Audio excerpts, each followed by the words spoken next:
Seguro que se nos viene a la mente alguien que es un poco tímido, o esa persona que es increíblemente organizada, ¿verdad? Pero a ver, ¿en qué punto un rasgo de esos deja de ser simplemente parte de su forma de ser y se convierte en algo, bueno, más complejo? ¿Dónde está exactamente la línea que separa un rasgo de un trastorno de la personalidad?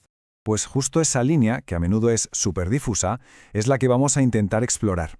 En este análisis nos vamos a meter de lleno en el mundo fascinante y complejo a partes iguales de los trastornos de la personalidad.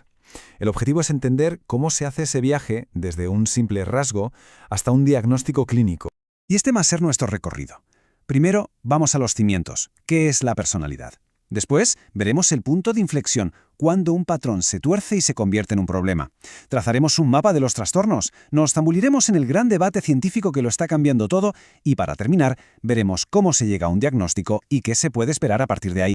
Venga, pues al lío. Y es que este cajón, para entender el desorden, primero hay que entender el orden. Así que vamos a empezar por la base de todo. La personalidad. A ver, ¿qué es exactamente? Pues podríamos pensar en ella como si fuera nuestra huella dactilar psicológica. Es ese patrón bastante estable de nuestra forma de pensar, de sentir y de actuar que nos hace, bueno, ser reconocibles. Es, en el fondo, nuestro sello personal. Una parte importante de esa huella viene, como quien dice, de serie. Es lo que llamamos el temperamento. Hablamos de la base biológica, de la materia prima genética con la que llegamos al mundo. Sería la parte del se nace, en el eterno debate de si se nace o se hace. Claro que sobre esa materia prima la vida va construyendo. Y eso es el carácter. Es la dimensión que se va moldeando con cada experiencia, con lo que aprendemos, con las interacciones. Si el temperamento fuera la arcilla, el carácter es la escultura que resulta. Es la parte del se hace. Perfecto. Ya tenemos la arcilla y la escultura. Pero, ¿qué pasa cuando esa escultura se vuelve tan rígida que en lugar de adaptarse, se agrieta y se rompe? Aquí llegamos al meollo de la cuestión. ¿Cuándo un patrón de personalidad se convierte en un problema clínico? La clave está en dos conceptos: inflexibilidad y desadaptación. Ojo, un trastorno de la personalidad no es tener un mal día, es un patrón global que lo abarca todo y que es muy persistente. La rigidez es tal que la persona choca con la realidad una y otra vez. Y aquí viene algo fascinante. Suele ser egosintónicos. Esto, en cristiano, significa que la propia persona no lo ve como un problema, sino como un «es que yo soy así». El resultado, claro, es un sufrimiento enorme y muchísimos problemas en el día a día. Y esto marca una diferencia brutal con otros trastornos mentales. Pensemos en una depresión, que se define por unos síntomas muy concretos. Un trastorno de personalidad, en cambio, es una alteración de la persona entera, en su totalidad. Además, mientras que la ansiedad genera mucha angustia en quien la sufre, aquí la persona a menudo no siente ese malestar directo con su forma de ser. El problema real es la rigidez, una rigidez que lo tiñe absolutamente todo. Entonces, con este panorama tan complejo, ¿cómo se pone un poco de orden? Pues los profesionales necesitan una especie de mapa para navegar este territorio. Vamos a echarle un vistazo a las guías que usan.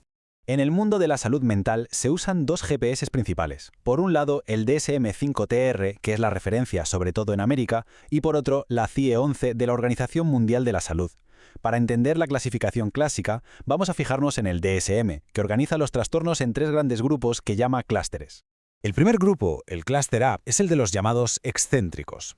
Aquí dentro tenemos los trastornos paranoide, esquizoide y esquizotípico. El patrón común es el de personas que parecen vivir un poco en su propio mundo, con mucha rareza, aislamiento social y una desconfianza profunda hacia los demás. Pasamos al clúster B, que a menudo se le llama el grupo dramático o incluso volcánico. Aquí están algunos de los más conocidos: el antisocial, el límite, el histriónico y el narcisista. ¿El denominador común? Pues una montaña rusa emocional, una emotividad súper intensa, mucha volatilidad y una lucha constante con el control de los impulsos.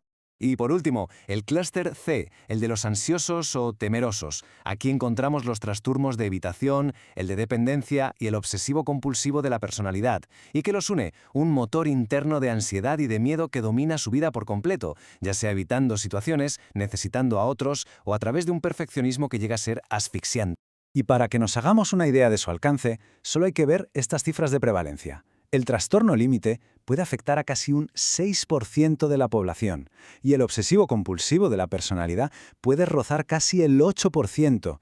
Queda claro que no hablamos de rarezas, sino de desafíos de salud mental muy presentes en la sociedad. Y esto nos lleva de cabeza a uno de los debates más potentes y cruciales que hay ahora mismo en la psicología de la personalidad. La gran pregunta es, ¿cómo deberíamos entender realmente estos trastornos? ¿Son como cajas separadas o son más bien puntos en un continuo? Para entenderlo fácil, pensemos en un interruptor de la luz. O está encendido o está apagado. Punto. Ese es el enfoque categorial de toda la vida. O se tiene el trastorno o no se tiene. Sencillo, sí, pero poco realista. La alternativa es pensar en un regulador de intensidad. Ese es el enfoque dimensional. Todos tenemos ciertos rasgos, y el trastorno es cuando esa intensidad llega a un extremo que causa problemas.